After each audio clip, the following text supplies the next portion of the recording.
సత్యదేవ్ తెలుగులో ఒక most talented యాక్టర్గా పేరు తెచ్చుకున్నాడు. కాకపోతే హీరోగా అతను చేస్తున్నటువంటి ప్రయత్నాలు ఇప్పటివరకు కమర్షియల్గా పెద్ద సక్సెస్గా నిలవలేకపోతూ ఉన్నాయి. ఒక దశలో నాన్ స్టాప్గా హీరోగా సినిమాలు చేశాడు. బట్ ఏది కూడా బాక్స్ ఆఫీస్ దగ్గర హిట్ అని టాక్ తెచ్చుకోలేకపోయింది. కొన్ని సినిమాలు కమర్షియల్గా వర్కౌట్ అయ్యాయి అనిపించుకున్నప్పటికీ కూడా సత్యదేవ్ని హీరోగా లేదా స్టార్ హీరోగా మార్చేంత స్టఫ్ ఉన్నటువంటి కథనాలు ఇప్పటివరకు రాలేదు.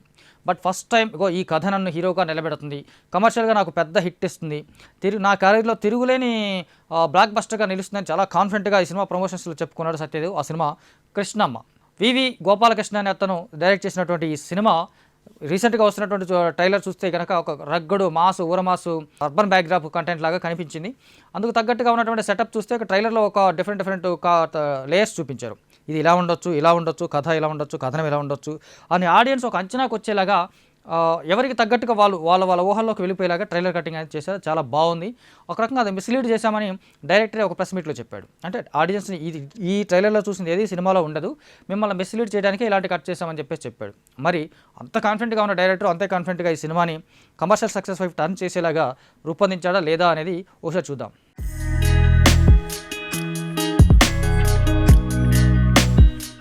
సో కృష్ణమ్మ సినిమాని కథగా చూసుకున్నట్లయితే ఇంచిపేట అనే ఒక ప్రాంతంలో, విజయవాడలోని ఇంచిపేట అనే ఒక ప్రాంతంలో ఉన్నటువంటి ముగ్గురు అనాథ కుర్రాల కథ ఇది. ఈ ముగ్గురు బెస్ట్ ఫ్రెండ్స్, చిన్నప్పటి నుంచి కలిసి పెరుగుతారు, చిన్నప్పటి నుంచి ఒకరంటే ఒకరికి ప్రాణం, ఒకరి కోసం ఒకరు ఏం చేసుకోవడానికైనా వెనకన్నటువంటి అంత స్నేహం వీరి మధ్య ఉంటుంది. వీళ్ళ పేర్లు వచ్చేసి ఇంచిపేట భద్ర, కోటి, శివ. అయితే ఇందులో శివ అనే కుర్రాడు, ఈ భద్ర, కోటి అనేవాళ్ళు కొంచెం రగ్గుడుగా మాస్గా ఉంటూ లోకల్గా రౌడీలాగా బిహేవ్ చేస్తూ ఉంటారు. అవసరమైతే పక్క వాళ్ళకి గంజా అమ్మి పెడతా ఉంటారు. చేయని తప్పులు మీదేసుకొని జైలుకి వెళ్ళొచ్చి ఆ డబ్బుల ద్వారా వీళ్ళు లైఫ్ని లీడ్ చేస్తూ ఉంటారు. బట్ దీనికి భిన్నంగా ఒక కేసులో జైలుకి వెళ్ళొచ్చినటువంటి శివ అక్కడ నేర్చుకున్నటువంటి ప్రింటింగ్ ప్రెస్ పని ద్వారా అతను ఆ పని పెట్టుకొని ఇక్కడ వీళ్ళకి భిన్నంగా బతుకుతుంటాడు. బట్ వీళ్ళ మధ్య స్నేహం మాత్రం అలాగే ఉంటుంది. ఇలాంటి వాళ్ళ జీవితంలోకి మీనా అనే ఒక అమ్మాయి ఈ శివ అనే కుర్రాడు లైఫ్లోకి వస్తుంది. ఆమె అతని లైఫ్లోకి వచ్చిన తర్వాత ఇలా ముగ్గురు జీవితంలో ఒక మార్పు వస్తుంది. అప్పటిదాకా ఆవారాగా, చిచ్చోరగా, బేవర్స్లాగా తిరిగినటువంటి ఆ మిగతా ఇద్దరు కూడా మారిపోయి మనకు కూడా ఒక లైఫ్ ఉండాలి, మనం కూడా ఒక మంచి జీవితాన్ని కోరుకోవాలని చెప్పేసి ప్రయత్నం చేస్తుంటారు. ఆ క్రమంలో వాళ్ళకి పెద్ద సమస్య ఎదురవుతుంది. ఆ సమస్య నుంచి బయటపడేందుకు పాడేరు నుంచి ఒక పెద్ద గంజాయి తీసుకురావడానికి వెళ్తారు. ఆ క్రమంలో పోలీసులకు పట్టుబడతారు.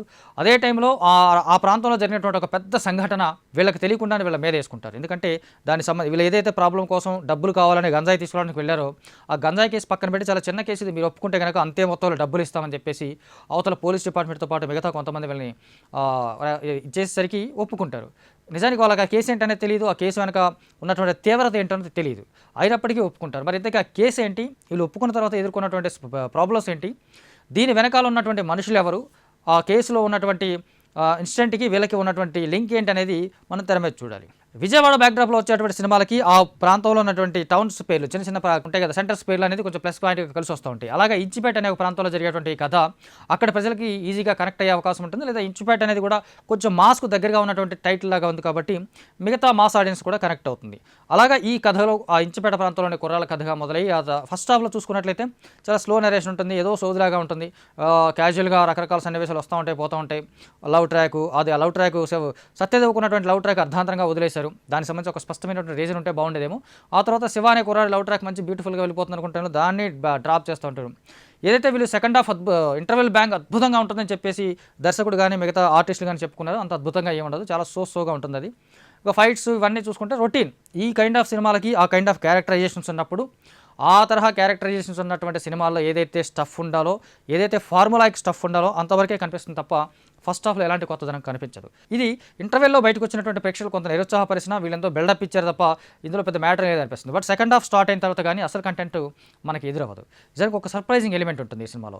ఆ సర్ప్రైజింగ్ ఎలిమెంట్ అంటే చేయని తప్పుని మేదేసుకొని వెళ్ళిపోయే వాళ్ళు కొంతమంది అయితే, ఆ చేయని తప్పుని అమాయకుల మీద రుద్దేసి వాళ్ళని చిత్రహింసలు పెట్టి ఎలాగైనా వాళ్ళ చేత నిజాన్ని వాళ్ళే తప్పు చేశారని ఒప్పించేటువంటి పోలీసు వ్యవస్థ, రాజకీయ వ్యవస్థ లేదా ఇతర వ్యవస్థలన్నీ కలిసి అమాయకులను ఎలా బలి చేస్తాయని చెప్పేదానికి ఒక పర్ఫెక్ట్ ఎగ్జాంపుల్ తీసుకొని దానికి ఒక ఎమోషనల్ కనెక్షన్ కూడా ఈ మూడు పాత్రలకి కనెక్ట్ చేసి ఉన్నటువంటి ఏదైతే ఆ లింక్ ఉందో ఆ లింక్ నిజంగా సర్ప్రైజింగ్గా ఉంటుంది. విజయవాడలోనే లేదా కొన్నేళ్ల క్రితం మనకి ఆంధ్రప్రదేశ్లో ఇలాంటి సంఘటనలు ఒక 2-3 జరిగినట్టుగా మనం వార్తల్లో చూసాం.